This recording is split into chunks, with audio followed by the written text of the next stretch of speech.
மாணவ நண்பர்கள் அனைவருக்கும் வணக்கம். நான் உங்கள் பொன்வேல் பாண்டியன், நடப்பு நிகழ்வுகள் ஆசிரியர்.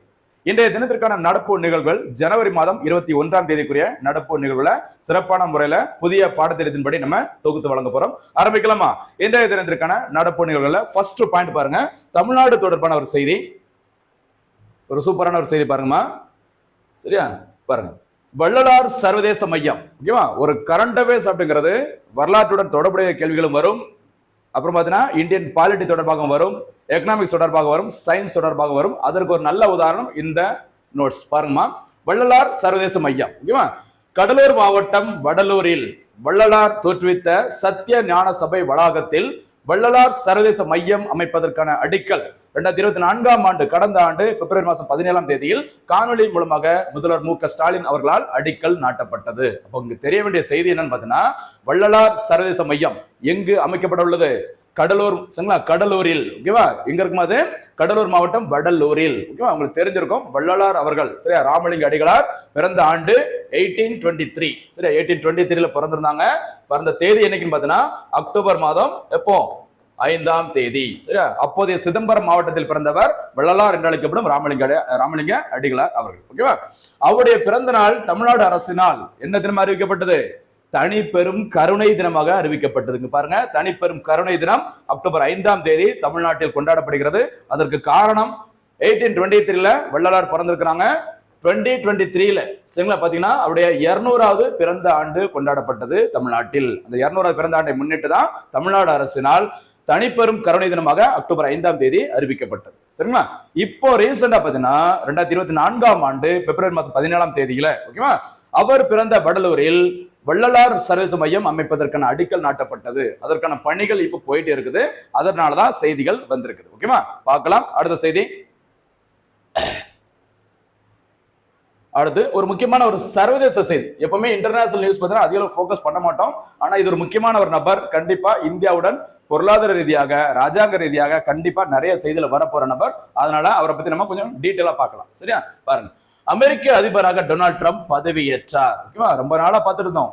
டொனால்ட் ட்ரம்ப் வின் பண்ணிட்டாரு, பதவியேற்க போறாரு அப்படின்னு நிறைய செய்தி பார்த்துட்டு இருந்தோம். இப்ப பதவியேற்று முடிச்சாச்சு. பாருங்க, அமெரிக்காவின் 47வது அதிபராக டொனால்ட் ட்ரம்ப் ஜனவரி 20, 2025 அன்று பதவியேற்றுக் கொண்டார். இவருக்கு பதவி பிரமாணம் செய்து வைத்தவர் யார் அப்படின்னா, அமெரிக்க உச்ச நீதிமன்றத்தின் தலைமை நீதிபதியாக இருக்கிற ஜான் ராபர்ட்ஸ் அவர்கள். ஓகேவா? ஞாபகம் வச்சுக்கோங்க. 47வது அதிபராக பதவியேற்றிருக்கிறாங்க. அவருக்கு வந்துட்டு பதவி பிரமாணம் செய்து வைத்தது அமெரிக்காவின் உச்ச நீதிமன்ற தலைமை நீதிபதியாக இருக்கிற ஜான் ராபர்ட்ஸ். ஓகேவா? டொனால்ட் ட்ரம்ப் குடியரசு கட்சியை சேர்ந்தவர். இதுவும் எக்ஸாம்ல கேட்கலாம். எந்த கட்சியை சேர்ந்தவர்? குடியரசு கட்சியை சேர்ந்தவர். இவரை எதிர்த்து போட்டியிட்டு ஜஸ்ட் மிஸ்ல தோல்வியை தழுவியவர் ஜனநாயக கட்சியை சேர்ந்த கமலா ஹாரிஸ், இந்திய வம்சாவளியை சேர்ந்த கமலா ஹாரிஸ் அவர்கள். ஓகேவா? உங்களுக்கு தெரிஞ்சிருக்கும், அமெரிக்காவில் இரு கட்சி ஆட்சி முறை நடைமுறையில் இருக்கு. ஓகேவா? இந்தியாவில், சீனாவில் எத்தனை கட்சி ஆட்சி முறைமா? ஒரு கட்சி ஆட்சி முறை. 2 கட்சி ஆட்சி முறைக்கு உதாரணம் எதுன்னு சொல்லி பார்த்தீங்கன்னா அமெரிக்கா. என்னவே முடியாத அளவுக்கு ஆட்சி கட்சிகள் இருக்கு அப்படின்னா இந்தியாவை ஒரு உதாரணமா சொல்லலாம். அது பல கட்சி ஆட்சி முறை. ஓகேவா? சரி, பாருங்க. தொடர்ந்து டொனால்ட் ட்ரம்ப் பத்தி எக்ஸ்ட்ரா சில நியூஸ். ஓகேவா? பாருங்க. அமெரிக்க வரலாற்றில், ஓகேவா, அதிபராக இருந்து, சரியா, அதாவது இப்போ அதிபராக பொறுப்பேற்று இருக்கிறாங்க. இதுக்கு முன்னாடி ஜோ பைடன் இருந்தாங்க. ஜோ பைடனுக்கு முன்னாடி அமெரிக்காவின் அதிபராக இருந்தவர் யாரு அப்படின்னு சொல்லி பார்த்தீங்கன்னா டொனால்ட் ட்ரம்ப். ஓகேவா? அப்படி அதிபராக இருந்து அதற்கு பிறகு போன அதிபர் தேர்தல்ல, சரி, அந்த ஜோ பைடன் தோல்வி அடைந்து அதற்கு அடுத்த தேர்தலில் வெற்றி பெற்று சாதனை படைத்தவர் யாரு? Donald Trump. சரிங்களா? அமெரிக்காவோட 200 ஆண்டு கால வரலாற்றுல இதுதான் முதல் முறை அப்படிங்கிற மாதிரி சொல்லியிருக்கிறாங்க. இதுவும் ஒரு சாதனை. சரியா? என்ன சொல்லியிருக்கிறாங்க? ஒரு ஆல்ரெடி அதிபரா இருந்து அதற்கு அடுத்த முறை நடைபெற்ற அதிபர் தேர்தலில் போட்டியிட்டு தோல்வி அடைந்து மீண்டும் போட்டியிட்டு அதிபராக வெற்றி பெற்ற நபர் யாரு? Donald Trump. ஓகேவா? பாருங்க, அமெரிக்க வரலாற்றில் அதிக வயதில், அதாவது 78 வயதில், சரியா, 78 வயதில் அதிபராக பதவியேற்றுள்ளவர் ட்ரம்ப். இதுக்கு முன்னாடி இந்த சாதனை படைத்திருந்தவர் ஜோ பைடன். அவர் 77 வயதுல அமெரிக்க அதிபராக இருந்தாங்க.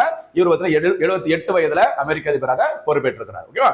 அடுத்து அமெரிக்காவின் துணை அதிபராக தேர்ந்தெடுக்கப்பட்டுள்ளவர் ஜே.டி. வான்ஸ்.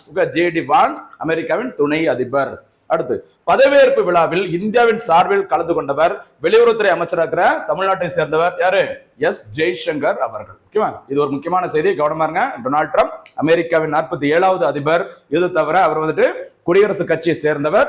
அதுக்கப்புறம் இது மட்டும் இல்ல, ஒரு முறை அதிபராக இருந்து மீண்டும் அடுத்த எலெக்ஷன்ல போட்டியிட்டு தோல்வியடைந்து மீண்டும் போட்டியிட்டு வெற்றி பெற்ற ஒரு நபர், முக்கியமான நபர், கவனமா இருங்க, விட்டுறாதீங்க. சரிங்களா? ஓகே. அதே மாதிரி துணை அதிபர் ஜே.டி. வான்ஸ் இந்த பதவியேற்பு விழாவில் இந்தியாவின் சார்பில் கலந்து கொண்டவர் எஸ். ஜெய்சங்கர். சரிங்களா? அடுத்தது போலமா அடுத்த ஒரு முக்கியமான செய்தி, டிஎன்பிஎஸ்சியோட புதிய பாடத்திட்டத்தின்படி நம்ம பார்த்துட்டு இருக்கோம். அந்த வகையில இந்திய ஆட்சியில் இந்தியன் பாலிட்டி தொடர்பான ஒரு செய்தி பாருங்க. 85வது அகில இந்திய சட்டப்பேரவை தலைவர்கள் மாநாடு. சரிங்களா? சட்டப்பேரவை தலைவர்கள் மாநாடு பாருங்க. மக்களவை சபாநாயகர் ஓம் பிர்லா ஜனவரி 20ஆம் தேதி அன்று பீகார் மாநிலம் பாட்னாவில் தொடங்கி வைத்தார். பாத்துக்கோமா, சட்டமன்ற பேரவை தலைவர்களின் எத்தனையாவது மாநாடு? 85வது மாநாடு. சரியா? நடப்பாண்டில் நடைபெற்ற இடம் பாட்னா. ஓகேவா? டொனால்ட் ட்ரம்ப் பதவியேற்ற அதே நாள்ல இந்த மாநாடு நடந்திருக்கு. நடைபெற்ற இடங்குமா? பாட்னா. ஓகேவா? இந்த மாநாட்டின் மைய கருத்து, சரியா, கருப்பொருள் என்னன்னு சொல்லி பாருங்க. அரசியலமைப்பின் 75வது ஆண்டு நிறைவு, அரசியலமைப்பு மதிப்புகளை வலுப்படுத்துவதில் பாராளுமன்றம் மற்றும் மாநில சட்டமன்ற அமைப்புகளின் பங்களிப்பு. இந்த தலைப்புல தான் இந்த மாநாடு நடந்திருக்கு. சரிங்களா? இது ஒரு முக்கியமான விஷயம், கவனமா இருக்குமா. 75வது ஆண்டு நிறைவு எது? இந்தியா குடியரசு ஆகி. 75வது இந்திய குடியரசு தின விழாவின் சிறப்பு விருந்தினர் கலந்து கொண்டவர் யாருமா? பிரான்ஸ் நாட்டின் அதிபராக இருந்த இம்மானுவேல் மேக்ரான். கவனமா இருங்க. ஓகேவா? சரி பாருங்க, இந்த மாதிரி சட்டமன்ற அந்த பேரவை தலைவரின் மாநாடானது பீகாரில் நடைபெறுவது எத்தனாவது முறை? 3வது முறையாக நடைபெற்றுள்ளது இந்த முறை. ஓகேவா? அடுத்து தமிழ்நாட்டின் சார்பில் இந்த மாநாட்டில் கலந்து கொண்டவர் உங்களுக்கு தெரிஞ்சிருக்கும், தற்போதைய சட்டப்பேரவையின் சபாநாயகர் யாருமா தமிழ்நாட்டில்? மு அப்பாவு. மு அப்பாவு அவர்கள் எந்த தொகுதியிலிருந்து தேர்ந்தெடுக்கப்பட்டார்? ராதாபுரம் தொகுதி. ராதாபுரம் தொகுதி அப்படிங்கிறது திருநெல்வேலி மாவட்டத்துக்கு கீழே இருக்குது. சரியா? அதே மாதிரி இன்னொரு முக்கியமான விஷயம் தெரிஞ்சுக்கோங்க, மு அப்பாவு அவர்கள் பார்த்தீங்கன்னா ராதாபுரம் தொகுதியிலிருந்து எம்எல்ஏவாக தேர்ந்தெடுக்கப்பட்டவர். அதே மாதிரி மக்களவை சபாநாயகராக இருக்கிற ஓம் பிர்லா அவர்கள் ராஜஸ்தான் மாநிலம் கோட்டா தொகுதியிலிருந்து எம்பியாக தேர்ந்தெடுக்கப்பட்டவர். தொடர்ந்து 2வது முறையாக மக்களவை சபாநாயகராக பதவியில் இருக்கிறாங்க ஓம் பிர்லா அவர்கள். சரிங்களா? அடுத்து போலாமா? அடுத்த செய்தி பாருங்க. மறுபடியும் பார்த்தீங்கன்னா ஒரு இந்தியன் பாலிட்டி தொடர்பான இன்னொரு செய்தி. சரியா? இந்திய குடியரசு தினம் தொடர்பான செய்தி. ஜெயதி ஜெய மம பாரதம் அப்படிங்கிற ஒரு நிகழ்ச்சி. சரியா? பாருங்க, குடியரசு தினத்தை முன்னிட்டு 2025ஆம் ஆண்டில் நடைபெறவுள்ள குடியரசு தினத்தை முன்னிட்டு மத்திய கலாச்சார மற்றும் சங்கீத நாடக அகாடமி சார்பில் ஜெயதி ஜெய மம பாரதம் என்ற நிகழ்ச்சிக்கு திட்டமிடப்பட்டுள்ளது. நடத்த போறேன் சொல்லியிருக்கிறாங்க. சரிங்களா? இது இந்த நிகழ்ச்சி எங்க நடைபெறும் அப்படின்னு பாருங்க, கடமை பாதை. சரியா? கடமை பாதை அப்படின்னா என்ன பேர் சொல்லுவாங்கம்மா? மத்திய அரசு வந்துட்டு என்ன பேர் சொல்லுவாங்க அதுக்கு? கர்தவ்யா. சரியா? கர்தவ்யா பாத். சரியா? கடமை பாதை. சரிங்களா? செப்டம்பர் மாசம் 2022ஆம் ஆண்டு ஓகேவா ஒரு முக்கியமான ஒரு பெயர் மாற்றம் நடைபெற்றது. என்ன அப்படின்னு சொல்லி பாத்தீங்கன்னா, இதுக்கு முன்னாடி ஓகேவா ராஜ்பாத் அப்படி சொல்லுவாங்க, ராஜபாதை. ஓகேவா? அதாவது இந்தியா கேட்டுக்கு நேரு ஆப்போசிட்டா இருக்கிற அந்த அந்த நீளமான ஒரு பகுதி. சரி, அந்த ஏரியாவுக்கு என்ன பேர் சொல்லுவாங்க? என்ன பேரு? ராஜ்பாத், ராஜபாதை, கிங்ஸ் வே, ராஜாக்கள் வரும் பாதை. ஓகேவா? அந்த பேரை செப்டம்பர் மாசம் 2022ஆம் ஆண்டு மத்திய அரசு பெயர் மாற்றம் செஞ்சாங்க. என்ன பேர் வச்சாங்க அதற்கு? கர்தவ்யா பாத். நம்ம அதுக்கு என்ன பேர் சொல்றோம்? கடமை பாதை. இந்த நிகழ்ச்சியானது குடியரசு தினத்தை முன்னிட்டு இந்த கடமை பாதையில் தான் நடைபெற உள்ளது. பாருங்க, கடமை பாதையில் நடைபெறும் இந்த நிகழ்ச்சியில் 5000த்திற்கும் அதிகமான கலைஞர்கள் பங்கேற்க உள்ளனர். சரிங்களா? அதுல குறிப்பிடத்தக்க நபர்கள் யாரெல்லாம் சொல்லி பாத்தீங்கன்னா, ஓகேவா பாருங்க, தெலுங்கானாவின் லம்பாடி, அடுத்து உத்தரப்பிரதேசத்தின் மயூர் ராஸ், மேற்கு வங்கத்தின் புருலியா சா உள்ளிட்ட நடனங்கள் இந்த அணிவகுப்பில் இடம்பெற உள்ளன என்ற தெரிவிக்கப்பட்டுள்ளது. சரியா? இந்த மாதிரி புகழ்பெற்ற நடனங்கள் எக்ஸாம்ல அடிக்கடி கேட்பாங்க. சரியா? அதுவும் செய்தித்தாள வந்துச்சுன்னா அதை கொஞ்சம் பார்த்து வச்சுக்கணும். சரிங்களா? ஓகே, நெக்ஸ்ட் அடுத்து போலாமா? குடியரசு தினம் நடக்கட்டும். நடந்து முடிஞ்ச உடனே டைம்ல பாத்தீங்கன்னா நிறைய அறிவிப்புகள், திட்டங்கள், யாரெல்லாம் கலந்துக்கிட்டாங்க, அந்த அணிவகுப்புல என்னதெல்லாம் காட்சிப்படுத்தப்பட்டது, அதெல்லாம் சிறப்பு வீடியோவா நம்ம ஒரு நாள் போடலாம். ஓகேவா? சரி பாருங்க, அடுத்து முக்கியமான ஒரு பொருளாதாரம் தொடர்பான செய்தி பாருங்க. காவேரி வைகை குண்டாறு நதிநீர் இணைப்பு திட்டம். சரிங்களா? பொருளாதார செய்தி, ஜியோகிராபி செய்தி மிக்ஸ் பண்ணி வருது பாருங்க. இந்த திட்டம் 2020ஆம் ஆண்டில் அறிமுகப்படுத்தப்பட்டது. ஓகேவா? காவேரியிலிருந்து அப்படியே வைகை நதி, அப்படியே குண்டாறு, இந்த 3 நதிகளையும் இணைப்பதற்கான திட்டம் எப்ப அறிமுகப்படுத்தப்பட்டுள்ளது? 2020ஆம் ஆண்டு. இதற்கு கர்நாடக அரசு எதிர்ப்பு தெரிவித்துள்ளது. சில செய்திகள் நியூஸ்ல வந்தது. செய்தியில வந்ததுனால இதை நம்ம சொல்லியிருக்கோம். இந்த 3 நதிகளையும் பார்த்துக்கோங்க, காவேரி வைகை குண்டாறு. ஓகேவா? முடிஞ்சா வீட்டுல போயிட்டு இந்த காவேரி வைகை குண்டாறு மூன்று நதிகளையும் தனித்தனியா என்ன அப்படிங்கறத கொஞ்சம் பாருங்க. சரி, இந்தியன் ஜியோகிராஃபில ரொம்ப ரொம்ப முக்கியமானது. ஓகேவா? அடுத்து 2024-25 நிதியாண்டில் இந்தியாவின் பொருளாதார வளர்ச்சி பற்றிய கணிப்பு. இது ஏற்கனவே நம்ம தொடர்ந்து செய்தியில வந்துட்டே இருக்கு பாருங்கன்னா, பல்வேறு அமைப்புகள், ஓகேவா, அப்புறம் இந்தியாவில் இருக்கிற அமைப்புகள், சர்வதேச அமைப்புகள் பார்த்தீங்கன்னா நம்ம நடப்பு நிதியாண்டுல இந்தியாவின் பொருளாதார வளர்ச்சி எத்தனை சதவீதம் இருக்கும் அப்படிங்கிற மாதிரி கணிச்சிருக்கிறாங்க. அது தொடர்பான ஒரு டேட்டா பாருங்க. ஓகேவா? ஐக்கிய நாடுகள் சபையானது இந்தியாவின் பொருளாதார வளர்ச்சி எத்தனை சதவீதமா இருக்கும் சொன்னாங்க? 6.6% இருக்கும் அப்படி சொல்லியிருந்தாங்க. அதே மாதிரி உலக வங்கியானது 6.7%.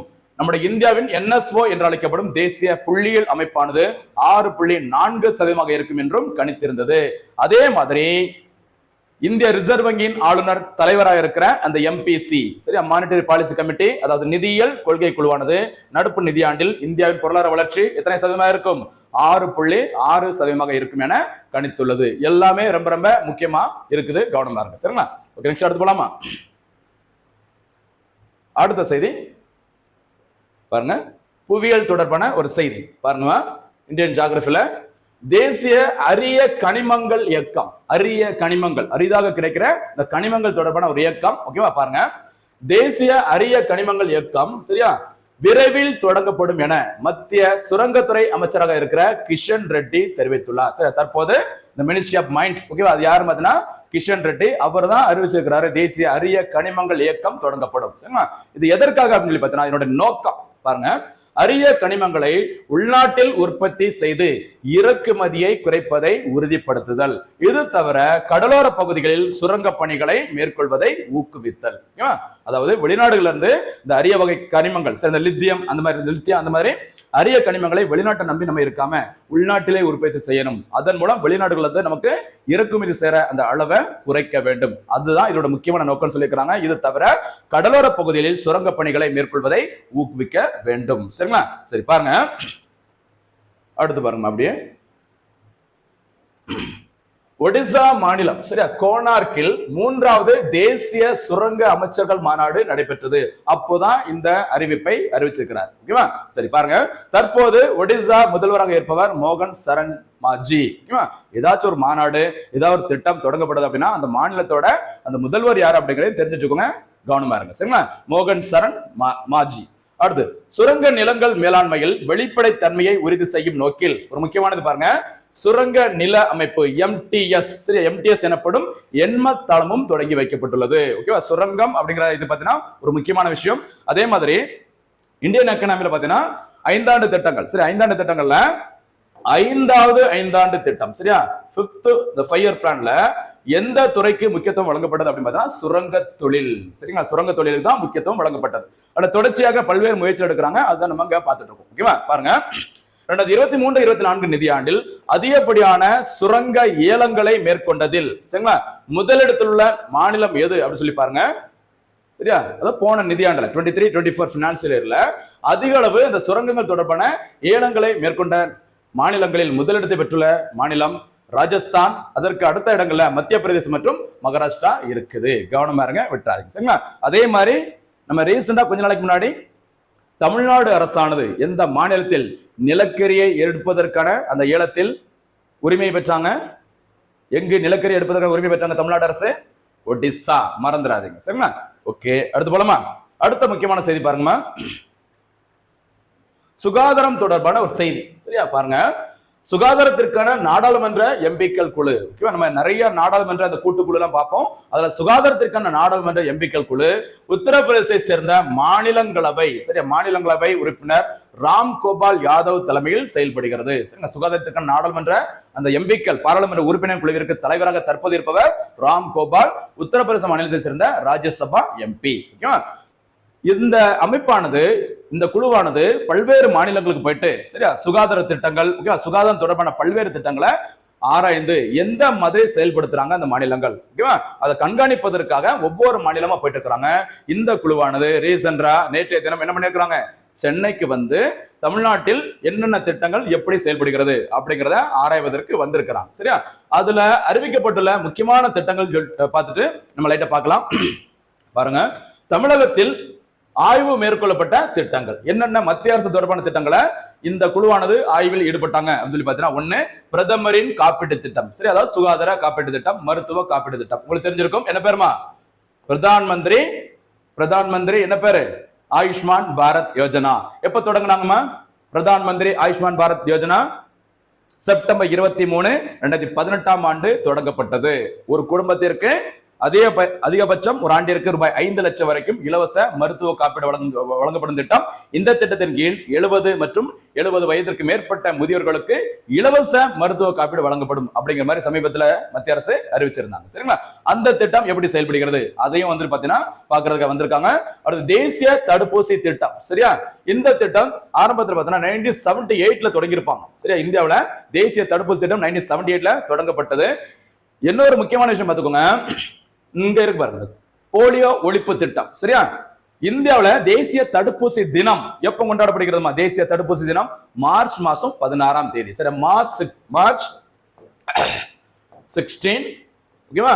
அதற்கு காரணம் என்னன்னு சொல்லி பார்த்தீங்கன்னா 1995ல சரிங்களா இந்திய அரசானது ஓகேவா அந்த போலியோ நோயை ஒழிப்பதற்காக இந்த பல்ஸ் போலியோ ப்ரோக்ராம் அப்படிங்கிற மாதிரி சரி அந்த குழந்தைகளுக்கு அந்த என்ன சொல்லுவாங்க அந்த சொட்டு மருந்து முதல் முறையாக போலியோ நோயை ஒழிப்பதற்காக வழங்கப்பட்ட நாள் மார்ச் 16, 1995. இந்த மார்ச் 16ஆம் தேதி தான் இந்தியாவில் என்ன தினமாக கடைபிடிக்கப்படுகிறது? தேசிய தடுப்பூசி தினமாக கடைபிடிக்கப்படுகிறது. சரிங்களா? அடுத்து காசநோய் ஒழிப்பு திட்டம். சரி, ஓகே, இதை நம்ம முடிச்சிடலாமே. இந்த போலியோ ஒழிப்பு திட்டம் பாத்துக்கோங்க. இந்த போலியோ ஒழிப்பு திட்டம் தொடங்கப்பட்டது இந்த டேட்ல.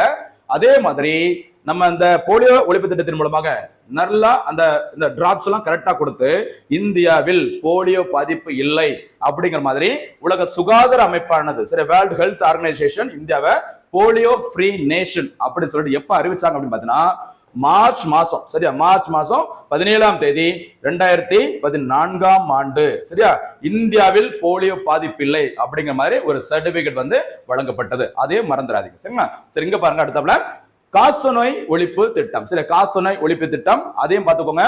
நம்ம ஆல்ரெடி பார்த்துட்டோம். காசநோய் ஒழிப்பு திட்டம் எப்ப தொடங்கப்பட்டதுமா? டிபி முக்த் பாரத். சரியா? டிபி முக்த் பாரத் தொடங்கப்பட்டது 2022ஆம் ஆண்டு. தமிழ்நாடு அரசும் இந்திய அரசும் பார்த்தீங்கன்னா காசநோய் இந்தியாவிலே இருக்கக்கூடாது அப்படி சொல்லிட்டு எந்த ஆண்டை இலக்கா வச்சிருக்கிறாங்க? 2025ஆம் ஆண்டு. அதே மாதிரி உலகம் முழுமைக்கும் காசநோய் இருக்கக்கூடாது அப்படின்னு சொல்லிட்டு உலக சுகாதார அமைப்பு 2030ஆம் ஆண்டை இலக்காக வச்சிருக்காங்க. சரியா? உலக சுகாதார அமைப்பை விட நம்ம கொஞ்சம் அட்வான்ஸாவே 25ஆம் ஆண்டுக்குள்ளேயே டிபியை வந்து எராடிகேட் பண்ணணும் அப்படிங்கிற மாதிரி டார்கெட் ஃபிக்ஸ் பண்ணிருக்காங்க. சரியா? அடுத்து மக்கள் மருந்தகங்கள். சரி, மக்கள் மருந்தகங்கள் கொஞ்சம் பாருங்க. மக்கள் மருந்தகங்கள் அப்படின்னா இப்போ என்ன பேர் சொல்றாங்க? அதுக்கு பாருங்க PM பிஜேபி. பிஜேபி என்ன விரிவாக்கமா? பாரதிய ஜனதா பார்ட்டி கிடையாது. சரியா? இதோட விரிவாக்கம் பிரதான் மந்திரி பாரதிய ஜன் ஔஷாதி. சரி, பிரதான் மந்திரி பாரதிய ஜன் ஔஷாதி. சரியா? ஜன் ஔஷாதி பரியோஜனா. ஓகேவா? பரியோஜனா இதுதான் என்னோட விரிவாக்கம். அதாவது ஏழை மக்களுக்கு மருந்து பொருட்கள் நம்ம சம்பாதிக்கிற பாதி பணமே ஹாஸ்பிட்டலுக்கு தான் போகுது, மருந்துக்கு தான் போகுது. அதுல அதிகம் பாதிக்கப்படக்கூடியது ஏழை மக்கள். அதனால அந்த ஏழை மக்கள் வந்துட்டு அந்த மருந்துகள் குறைந்த விலையில் கிடைக்க வேண்டும். அதற்காக 2008ஆம் ஆண்டு சரி 2008ஆம் ஆண்டு தொடங்கப்பட்டது மக்கள் மருந்தகம். சரி, அந்த மக்கள் மருந்துங்கிற அந்த திட்டமானது ஓகேவா 2016ஆம் ஆண்டு சரி 2016ல தான் என்ன பேரை மாற்றம் செய்யப்பட்டது? பிரதான் மந்திரி பாரதிய ஜன் ஔஷாதி பரியோஜனா. ஷார்ட்டா என்ன பேர் அதுக்கு? PM BJP. ஓகேவா? கவனமா இருங்க. ரொம்ப ஒரு கிட்டத்தட்ட மினிமம் 10% இருந்து 90% வரைக்கும் அந்த மருந்தோட விலை குறைவாக விற்பனை செய்யப்படுகிறது. ஓகேவா? பாத்துக்கோங்க. மக்கள் மருந்தகம். அடுத்து இ சஞ்சீவினி. சரி, இ சஞ்சீவினி உங்களுக்கு தெரிஞ்சுக்கணும்னு நினைக்கிறேன். ஏப்ரல் 13ஆம் தேதி 2020 அந்த டைம்ல பாத்தீங்கன்னா COVID-19 லாக்டவுன் போட்டிருக்கும் போது தொலைதூர மருந்துகள் சேவையை சரிங்களா தொலைதூர மருந்துகள் சேவை வழங்குவதற்காக தொடங்கப்பட்ட திட்டம் இ சஞ்சீவினி திட்டம். இது எல்லாமே மத்திய அரசு தொடர்பான திட்டங்கள். இந்த திட்டங்களை பாத்தீங்கன்னா ஆராய்வதற்காக ஒரு ஆய்வில் ஈடுபட்டு எந்த அளவுக்கு செயல்பாடு இருக்கு அப்படின்னு சொல்லி கண்காணிப்பதற்காக தான் என்ன கமிட்டி வந்திருக்கிறாங்க? ராம் கோபால் யாதவ் தலைமையிலான சுகாதாரத்திற்கான நாடாளுமன்ற குழு. ஓகேவா? பாருங்கம்மா. அடுத்தது போலமா அடுத்ததாக இன்றைய தினத்திற்கான தினம் ஒரு திட்டம் தமிழ்நாடு அரசோட திட்டம். மேல எல்லாமே மத்திய அரசு திட்டங்கள் பார்த்தோம். இங்க தமிழ்நாடு அரசின் ஒரு திட்டங்கள் பார்க்கலாம். அண்ணல் அம்பேத்கர் தொழில் முன்னோடிகள் திட்டம். சரி, தொழில் முன்னோடிகள் திட்டம், இதுக்கு என்ன ஒரு பேர் சொல்லுவாங்க? அண்ணல் அம்பேத்கர் வணிக சாம்பியன் திட்டம், சில பிசினஸ் சாம்பியன் திட்டம் சொல்லுவாங்க. இந்த திட்டம் தொடங்கப்பட்ட நாள் பார்த்துக்கோங்க, மே 30, 2023 தொடங்கப்பட்டது. சரிங்களா? இந்த திட்டத்தின் முக்கியமான நோக்கம் என்ன அப்படின்னு சொல்லி பார்த்தீங்கன்னா, ஆதி திராவிடர் மற்றும் பழங்குடியினருக்கு, சரி எஸ்சி எஸ்டி மக்களுக்கு சரிங்களா சேர்ந்த ஆர்வமுள்ள தொழில் முனைவோருக்கு கடன் வழங்கும் திட்டம். சரிங்களா? அந்த எஸ்சி எஸ்டி மக்களுக்கு வந்து பார்த்தீங்கன்னா யாருக்கெல்லாம் தொழில் தொடங்குறதுக்கு ஆர்வம் இருக்கோ அவங்கள ஊக்கப்படுத்துற மாதிரி ஒரு திட்டம் தொடங்கி இருக்கிறாங்க. எந்த தலைவரின் பெயர்ல? அண்ணல் அம்பேத்கர் பெயர்ல. கவனமா இருங்க, விட்டுறாதீங்க. சரிங்களா? ஓகே, இதுல என்ன கிடைக்கும் அப்படிங்கிற மாதிரி பாருங்க. என்ன நன்மை? 35% மூலதன மானியம். சரிங்களா? அதிகபட்சம் 1.5 கோடி, 1.5 கோடிக்கு மிகாமல் வழங்கப்படும். ஓகேவா? அடுத்து உபகரணங்கள் வாங்குவதற்கான கடனில் 6% வட்டி மானியம் வழங்கப்படும். சரிங்களா? இன்னும் டீட்டெயிலா கீழே இருக்கு பாருங்க நோட்ஸ். அப்படியே வந்தீங்கன்னா சரியா, இந்த திட்டத்தை சேர்வதற்கான தகுதிகள், நன்மைகள் சேர்த்து பாருங்க. தகுதி 18 முதல் 55 வயதிற்கு உட்பட்டவர்கள். ஓகேவா? அதிகபட்சம் பார்த்தீங்கன்னா 1.5 கோடி வரை கடன் வழங்கும் திட்டம். இந்த மொத்த அமௌண்ட்ல பாத்தீங்கன்னா 65% வங்கி கடனாக வழங்கப்படும், அதை திருப்பி செலுத்தணும். அடுத்து 35% மானியமாக அரசாங்கத்தால் அவங்களுக்கு வழங்கப்படும். சரிங்களா? இது தவிர 6% வட்டி மானியம் வழங்கப்படும் என்று மத்திய அரசானது அறிவிச்சிருக்கிறார். சரி, தமிழ்நாடு அரசானது அறிவிச்சிருக்கிறாங்க. ஓகேவா? சரி, இந்த திட்டத்திற்காக 23-24 நிதியாண்டில் ஒதுக்கப்பட்ட தொகை ரூபாய் 100 கோடி. சரிங்களா? இந்த திட்டத்தை எந்த துறை அறிவிச்சாங்க அப்படின்னு பார்த்தீங்கன்னா MSME. ஓகேவா? MSME துறையானது அறிவிச்சிருக்கிறாங்க. சரிங்களா? ஓகே, அடுத்து இந்த திட்டத்தை செயல்படுத்துவது அறிவித்தது MSME. ஓகேவா? Marginal small and medium enterprises, சிறு குறு நடுத்தர நிறுவனங்கள் துறை இந்த திட்டத்தை அறிவிச்சிருக்கிறாங்க. ஆனா இதை செயல்படுத்துவது ICDSE என்று அழைக்கப்படும் தொழில்துறை ஆணையர், தொழில்துறை மற்றும் வணிக இயக்குனர் மூலம் இந்த திட்டம் செயல்படுத்தப்படும். சரிங்களா? அப்போ அண்ணல் அம்பேத்கர் வணிக சாம்பியன் திட்டம் யாருக்கானது? எஸ்சி மற்றும் எஸ்டி மக்களுக்கான ஒரு தொழில் முனைவோருக்கான திட்டம். ஓகேவா? கவனமா இருங்க. மொத்த தொகையில 65% வங்கி கடனாக வழங்கப்படும், 35% மானியமாக வழங்கப்படும், வட்டி மானியம் 6%. சரிங்களா? ஓகே, அடுத்ததாக இன்றைய தினத்திற்கான முக்கியமான கேள்விகள் போலாமா? பாருங்க, இன்றைய தினத்திற்கான முக்கியமான கேள்வி பாருங்க. முதல் கேள்வி,